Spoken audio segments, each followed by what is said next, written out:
Hello YouTubers, this is Zombie38, and on this video I'm going to show you my retro gaming magazines and talk a little bit about all of them. I don't have too many, a great variety of them, but I have very cool ones. For example, let's start with the oldest one, Sega Visions. When I bought my Sega Genesis back in 1989. So the inside the box, you were able to send us. It gave you like a coupon for a free subscription to Sega Visions, and I definitely went all over for it and sent the coupon, and they took their sweet time, and they took a while, but look at this. Sega's hot this summer.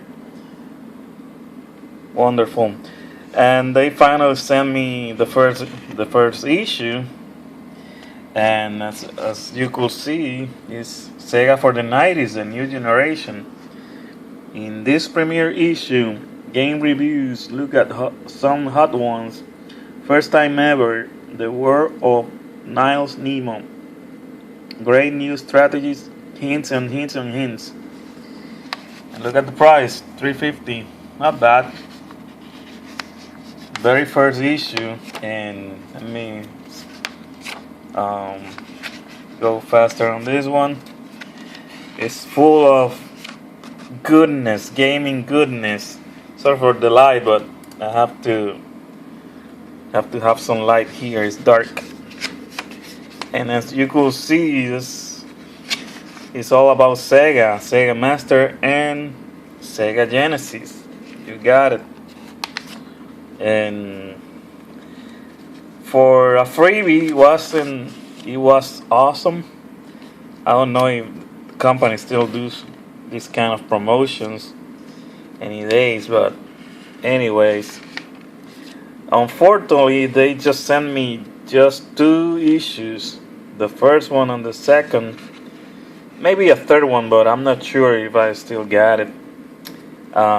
This magazine, I scanned the whole magazine, and it's on one of my videos. If you want to take a look more closer,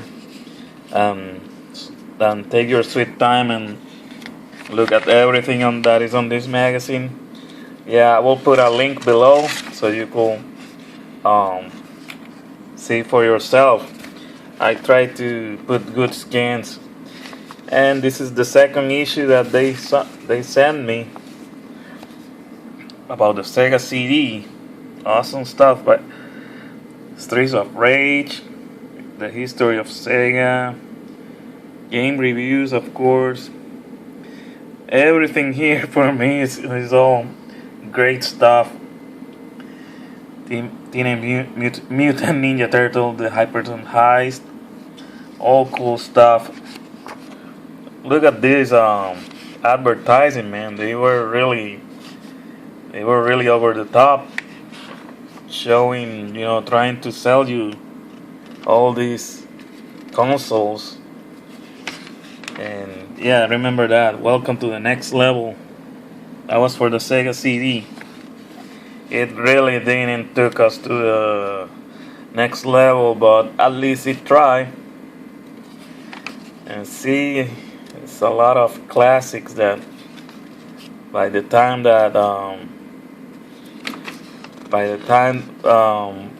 where these magazines were out, we never thought about it, that we were just watching history being unfold, gaming history, I mean.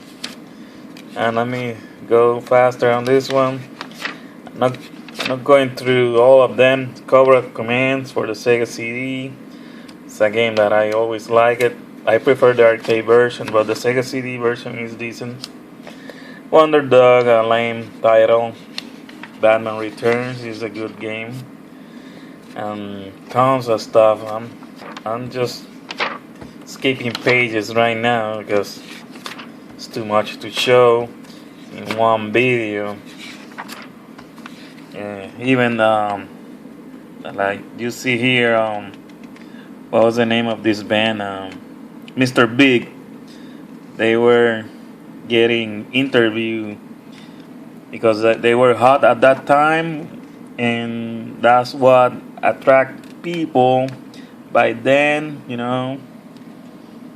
and they were doing their advertising, as the singer right there playing, sitting saying that the Sega CD was a cool thing to have, blah blah blah, and more advertising, reviews, and stuff like that.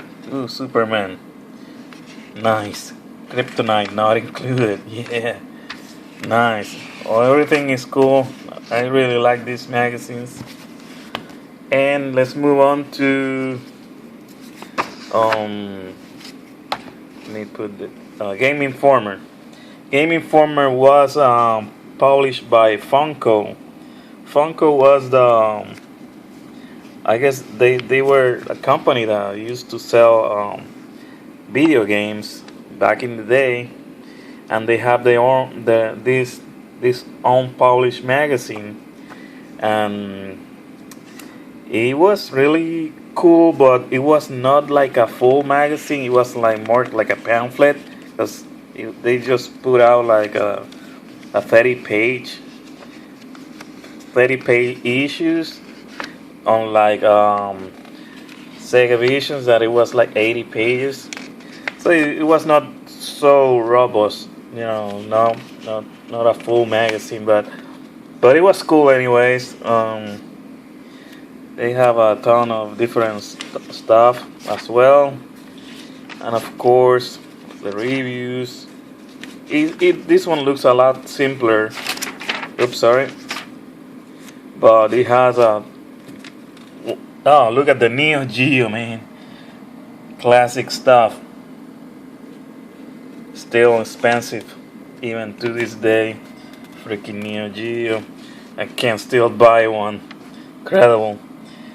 And see Funko, how to use Funko advertisements.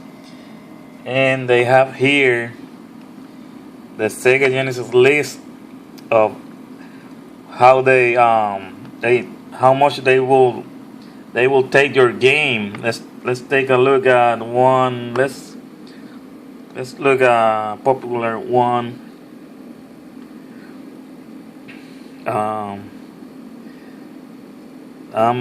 Let's Golden X. Let's try Golden X.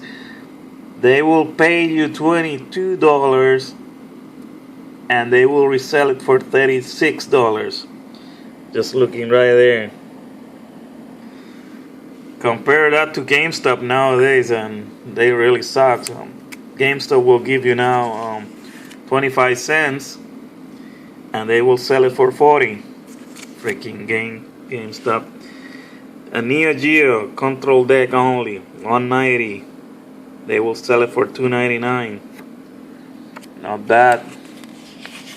Those are obviously 20-something years ago prices, but they're not too different. And this list is really curious. You will see many games.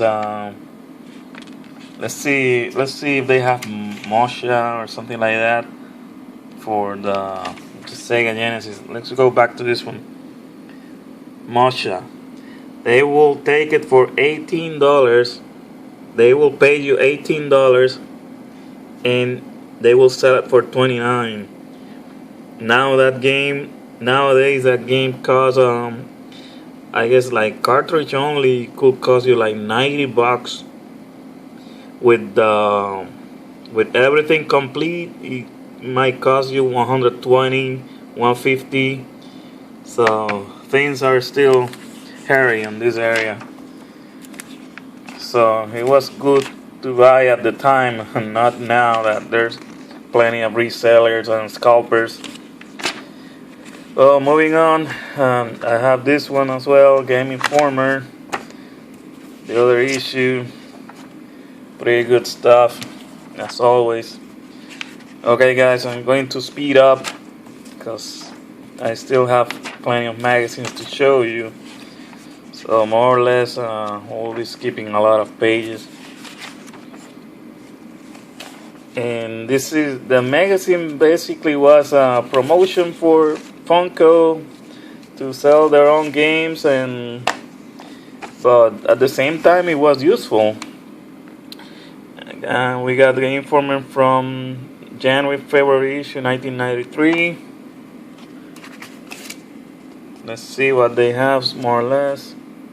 Slime World, Indiana Jones Chronicles. What else? Sunset Riders. Every page is full of classic stuff. It's not. Nothing is. Oops. Nothing is wasted here for us. Even they include arcade stuff, like on this page. I guess this is the history of video games. So cool. Look at the Atari 5200 rollerball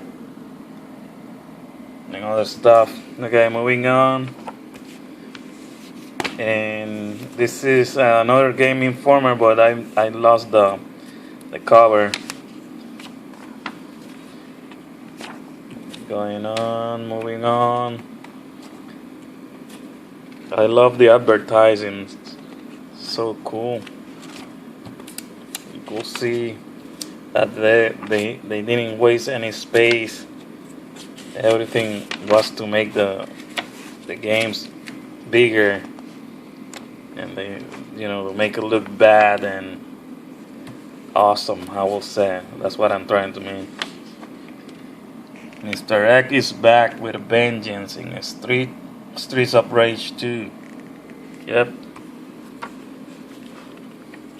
And that's it for Game Informer. Moving on to my favorite of the bunch, Next Generation magazine. And this is the very first issue from 1995, I guess, July. This magazine was published by GP Inc. or something like that, and they were more sophisticated than the previous magazines. They were really into it, and they basically, for me, it was the best magazine out there back in the day. I'm gonna read you their the first paragraph dedicated to, like, an introduction. We know, welcome to a new kind of video magazine. We know who you are. You are a dedicated gamer who hungers for knowledge of the games and systems of today and tomorrow. You are interested in the very best the gaming world has to offer. The unique, the experimental, the cutting edge. You want the first word on the new issues and the last word on the old. You have sophisticated taste, have been playing for longer than most, and know what makes a great game. These are revolutionary times.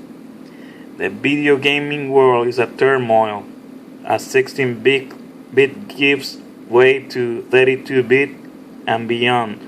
CD-ROM is still in the process of proving itself as a viable interactive medium. 3DO, Atari, and Philips strive to provide next-generation platforms. The Japanese giants of Sony, Sega, and Nintendo circle for the kill. Play-by-cable is almost upon us. Yeah, right. While the information superhighway offers plenty of opportunity for joyriders, Hollywood continues its invasion. Virtual reality looms. No, that never happened completely, except for now for Google, Google whatever, Google VR. Never before has the world of video gaming seen so much opportunity, so much confusion. You need a revolutionary magazine dedicated to covering the games and systems of tomorrow, following the newest in trends with full new new sounds in Japan and Europe, written by the best in the business, to cut through the hype, to bring you the facts, to keep your finger on the pulse. Because when you are caught in the crossfire of the biggest platform wars of all times, yeah, they were right about that. You need reliable information. Welcome to the next generation. And that was their opening, and I thought it was very cool. This is an extendable cover, and this was my magazine back then. It has a really quality printing, paper. It was awesome. That's why it still looks nice even by today. It's not hasn't yellow or anything.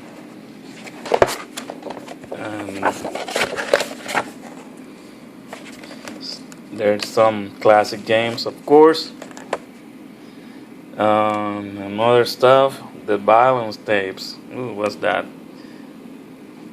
Even Moses approved this. Alright, moving on to more. And from now on, I'm going to show you just the covers. This is from the, what is this month? Oh, this is February 1995. Just a little bit of it. Try to catch as much as you can. Then November 1995, Windows 95 was on the infancy. So these were very interesting times for being a computer user as well, not just gamers. And of course, Windows 95 was also launched like a gaming platform. And we know what happens. All the crashes. Next generation, and this is for December 1995. 32-bit video game system to choose from. So many, but which is the best? Very interesting. Every issue was always full of awesomeness. Okay, moving on. This is March 1996. Then I have April 1997. Then June 1997. This is my thing with this magazine. I love the magazine, but for some reason I never subscribed completely. I mean, did I? No, I didn't subscribe. I was just buying individual issues, and that was more expensive. You see, $5.99. It was not cheap, but it was worth it for me because back then the internet was not like we have it now.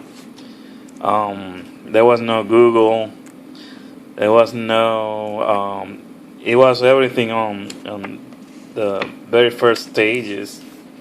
So finding gaming related information was very scarce. So buying magazines like this was the way to go. These are more recent ones. Well, kind of October 1998, November 1998, and this is what January 1999. The company that started publishing this one was then Imagine, and they changed things. It was still quality, but it was a little bit less quality, but still a good magazine. Don't get me wrong. And this is what I can see what is this one, but it's some much more recent one, and that's when they also start to be taken over by Daily Reader. They have their own website. Basically, was half of the articles were published on their website. This is more modern stuff. Right here we have we are in the GameCube era, GameCube, PS2, and Dreamcast, and the Xbox. So you more or less, this is 2000, 2003, more or less. And my last one, I don't know which one it is, but whatever, it's the last one that I grabbed, and still a great magazine, no matter what.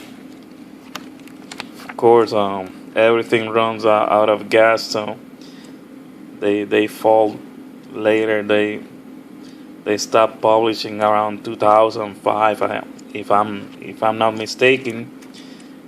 But they did great stuff.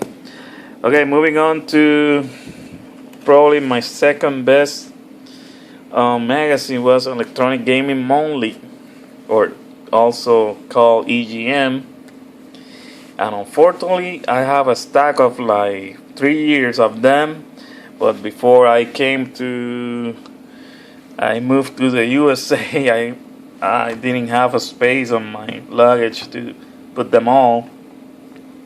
So I just put my last one, my very last one, and took it with me. And this was really incredible stuff, because they publish, sometimes they publish a magazine like a 200 pages magazine or 250 pages, and they were almost as good as Next Gen. And they really they really push the envelope with their articles and stuff like that. Of course, everything is gaming, or almost everything. And the last one that I grabbed, I bought this recently, and this is from around 2000. This is like 2008, if I'm right. It didn't say. It's hard to find the date. This is from Sif Davis publication, and it's always full of stuff. I don't know if they're still around. Maybe I haven't checked, but it's always cool to have. All right, I'm moving on. I'm going to move closer to the light. Nintendo Power. I just bought this issue for 25 cents, and it's April 2000 issue, and I just bought this at my local Goodwill like last year, so it's not exactly that I bought this one when they were new, but I used to be subscribed to them. I have like maybe 2 years, and the same story that happened with EGM. I was not able to bring the magazines with me, but I did a curious thing. I took off the Super Mario Bros. 2 guys and took them with me. Maybe I was playing the game, and the guys are in really good condition. But it's weird that I did that for whatever reason. I have them with me. They're my originals. Still plenty of cool looking stuff. I don't know. And just for the curious eyes, if you were scrolling a little bit at the end of the table, I have these guys. Oh, this is for Dark Forces for the PC. Awesome game. La Guerra de las Galaxias. That means Star Wars in Spanish. I'm gonna read it a little bit. Fascinante narración basada en la película de George Lucas. That translates to awesome narration based on the movie by George Lucas. And this is, I bought this back in maybe 1979, and it's original, and it shows some stuff that was not on the original movie, so that was cool to have. And even I have oops, look at that. I have if you notice, let me see if I can find one.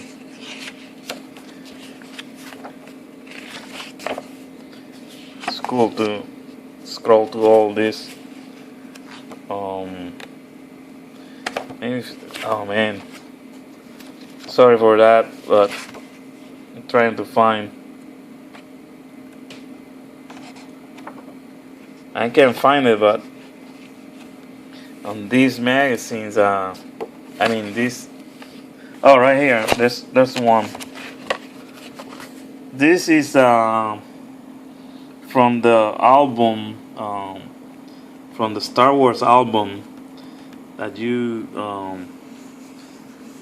get these stamps, and this is not this is don't belong to this book. I put that in because it matches, but it was from the Star Wars album, and I guess I have another one, but I guess it's not worth to show. And Spider-Man poster book, some gaming guys, Animal Crossing, Tomb Raider, Donkey Kong 64, and Perfect Dark. And I'm gonna show the last one. It's the oldest of the oldest. Ta-da! How to win at video games. And we're not talking about console games. This is all about arcades, and I think this is very awesome stuff to have. Let's show some of this. Asteroid, Centipede, Defender, Donkey Kong, Omega Race, Pac-Man, Phoenix, Kicks, and Tempest. Frogger, Missile Command, Miss Pac-Man, and Turbo. And it has some awesome artwork. This thing is not in the best shape, but I guess it's still cool stuff. Showing all arcades, how to win. Because back then all this stuff was new, so every little hint and detail that they could show, it was a way to help gamers back then. Look at that art. That Mario looks strange. I like that Donkey Kong, and that's Pauline or whoever. These are the roots of gaming, courtesy of this awesome magazine, or not magazine, strategy guy. Pac-Man. Oh,